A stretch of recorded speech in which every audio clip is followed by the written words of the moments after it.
perempuan yang ada di dalam istiadat, dia mau maju. Kenapa kita juga perempuan-perempuan yang ada di kota nggak seperti dia?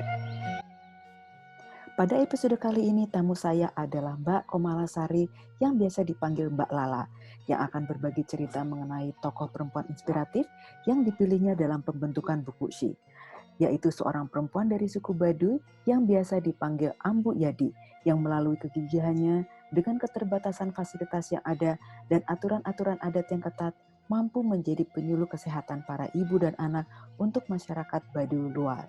Mendalami perkehidupan suku-suku pedalaman Indonesia sudah bukan hal yang asing lagi untuk Mbak Lala. Beliau sendiri sudah lama berkecimpung di yayasan sosial yang dimilikinya bersama sang suami tercinta dengan fokus suku-suku pedalaman di Indonesia, seperti di Papua dan Baduy.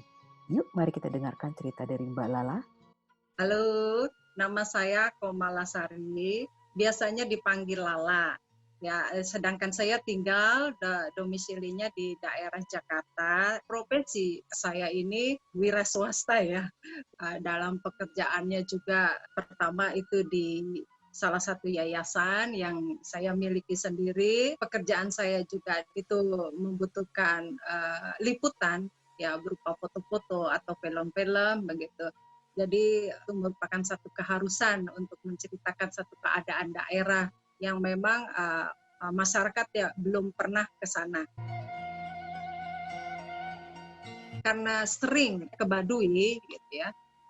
Jadi waktu itu saya lihat mau ke salah satu kampung yang di Baduy luar, kenal sama si Ambu Yadi, lagi kumpul gitu loh, dia lagi ngobrol-ngobrol soal kesehatan gitu sambil bawa buku gitu kan. Saya pikir loh kok ini ibu Baduy menjelaskan ke teman-temannya. Itu saya deketin dia, ngobrol-ngobrol. Saya bilang, "Ibu Ambu udah berapa lama mengenal kesehatan gitu ya secara formal?" Dia bilang hampir 5 tahun. Nah, itu yang saya tanyakan, boleh sama Jaro gitu ya atau sama petinggi-petinggi Baduy dalam, dia bilang. Ya, selama dia tidak menggunakan kayak suntik segala macam, itu nggak apa-apa. Yang penting tidak melanggar aturan yang ada di sana. Jadi dia itu juga Ambu Yadi, kalau ada pelatihan-pelatihan, dia selalu ikut. Makanya saya tertarik, berarti bahwa Baduy ya, yang sebenarnya masih kuat dengan adat istiadat itu, perempuannya juga sebenarnya mau maju gitu ya. Maju meskipun majunya nggak seperti kayak kita gitu kan ya Mbak ya, meskipun dia setahap demi setahap dia mau menyehatkan ibu dan anak yang ada di Baduy luar ini. Dia ada jadwal gitu ya, misalnya dari kelurahan ya ada posyandu, dia ikut Mbak. Nah, dalam 1 bulan dia ikut keliling gitu untuk penimbangan bayi, kasih imunisasi gitu. Hanya dia yang ikut sama orang-orang biasa ya, perempuan-perempuan yang biasa, bukan orang Baduy gitu ya. Dia terus ikut, misalnya dia minta tolong sama puskesmas gitu ya, sama ibu PKK gitu. Ke kampung ini yang di Baduy luar gitu ya. Udah dia ikut keliling, kasih penyuluhan ke ibu-ibu. Saya tarik ambil Ambu Yadi ini bahwa dia tuh ya ada pemikiran maju buat dirinya sendiri gitu ya, bahwa mau membantu ibu-ibu yang ada di sana. Terus juga saya tanya, itu bagaimana cara membaca? Karena di sana tidak ada sekolah yang formal gitu kan. Anak-anak juga nggak sekolah, ya jadi dia ini aja Mbak, secara otodidak begitu. Itu pun dia katanya, apa mungkin secara mimpi saya bisa gitu. Kemudiannya juga yang perempuan itu Mbak, ya perempuan ini kan usia muda dari 13 tahun sampai 15 tahun mereka rata-rata sudah menikah, sudah dinikahkan begitu. Antar mereka tuh juga dijodoh-jodohkan begitu ya Mbak ya. Makanya saya tertarik sama Ambu Yadi ini karena pengetahuan saya itu perempuan Baduy dalam kalau melahirkan itu dia sendiri Mbak. Tidak ada pertolongan atau apa-apa, itu sendiri gitu. Kalau ada di rumah ya dia lahir di rumah, tapi dia tidak boleh dijaga sama siapa-siapa, dia sendiri gitu. Ya Suaminya juga nggak boleh. Nah itu memang udah apa ya, udah leluhurnya seperti itu gitu loh. Tapi saya tidak ceritakan di dalam buku itu, Mbak, karena saya menceritakan Ambu Yadi ini aja yang istilahnya dia bisa memberi pengertian ke Jarok yang ada di Baduy luar begitu ya, bahwa penyuluhan buat anak ibu ya, khususnya habis melahirkan atau sebelum melahirkan itu sangat perlu gitu, meskipun dia tidak pakai alat-alat suntik atau apa. Kalau ada tindakan, dia baru panggil orang-orang puskesmas begitu, bidan atau dokter gitu ya, untuk diperlukan pertolongan begitu. Kalau Baduy itu kan ada dua, Baduy dalam sama Baduy luar gitu ya.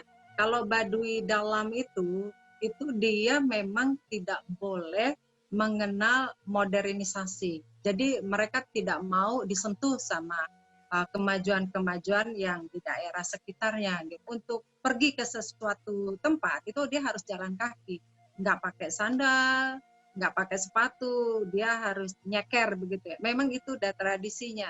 Kalau untuk Baduy luar itu dia boleh untuk menggunakan kendaraan seperti motor, mobil, kereta, itu dia boleh. Begitu. Tapi kalau untuk Baduy dalam sendiri sampai sekarang nggak boleh. Begitu. Sampai di Baduy dalam ada batasan, masuk ke Baduy dalam tidak boleh bawa alat-alat kayak handphone, foto, ya kamera itu harus dimasukkan ke tas. Jadi selama di Baduy dalam itu tidak boleh mengadakan foto-foto atau handphone atau segala macam yang modernisasi itu nggak boleh. Fotonya imajinasi dari kita aja. Begitu. Kalau untuk Baduy luar kita bisa foto-foto. Gitu. Pakaiannya juga mereka perbedaannya, kalau Baduy dalam pakaiannya putih, dia punya eagle-nya itu warna putih. Kalau Baduy luar itu pakaiannya hitam, eagle-nya itu batik warna biru. Gitu. Kalau di Baduy dalam itu cuma 3 kampung, masyarakatnya paling di sekitar ada 750 orang lah gitu loh totalnya. Sedangkan kalau di Baduy luar itu ada 50 kampung, jadi ada sekitar 12 ribuan orang gitu ya. Tapi mereka tetap nunut sama Baduy dalam gitu, sama puunnya, di sana ada puunnya ya. Jadi kalau mereka siapa namanya Ambu Yadi ini keliling di 50 kampung ini aja. Setelah udah ketemu sama Mas Bea, ya kan kita ditugasi ke lokasi gitu ya untuk mengambil liputannya. Karena kan Jakarta Baduy juga agak jauh ya Mbak ya, sekitar 6 jam ke sana. Kapan nih dia punya waktu, dia lagi penyuluhan begitu ya. Jadi kita harus tahu juga. Tapi saat itu saya nggak ini, udah deh kita tembak aja gitu, tembak aja ke sana. Nah, kebetulan juga hari yang saya kunjungi besoknya ada penyuluhan begitu di desa namanya Kadu Ketuk. Di situ saya ngambil, namanya dia lagi ngasih pengarahan ke ibu-ibu ya, sambil bawa buku pedoman dari kecamatan gitu ya, dinas kesehatan gitu. Diceritakan gitu yang ada di dalam buku ya, soal ibu yang sehat bagaimana, anak yang sehat bagaimana dalam bahasa Sunda. Ini juga saya ngambil kehidupan dia, suaminya siapa, sama anaknya. Dia punya anak 1 sama ibunya, dan dia juga penenun. Si Ambu Yadi ini juga penenun. Sehari-harinya juga dia menenun, dan dia juga punya ladang gitu. 2 kali ke sana. Yang pertama nginep ya 2 malam. Yang terakhir itu lagi musim duren ya, lagi musim duren. Jadi sambil foto-foto dia juga. Kalau untuk untuk gali data nggak susah, karena memang kita udah kenal kan, udah anggap saudara di sana. Jadi dia terbuka begitu. Misalnya saya minta, Bu Ambu kita masak yuk begini untuk ngambil foto, nggak susah. Memang udah, kalau kita ambil cerita juga nggak akan mengalami kesulitan karena kita udah kenal gitu ya Mbak ya. Karena kita udah kenal sama Jarok, kita juga udah kenal sama Puun, jadi itu dia udah ada kepercayaannya, sudah ada selama di lapangan, nggak ada kesulitan gitu.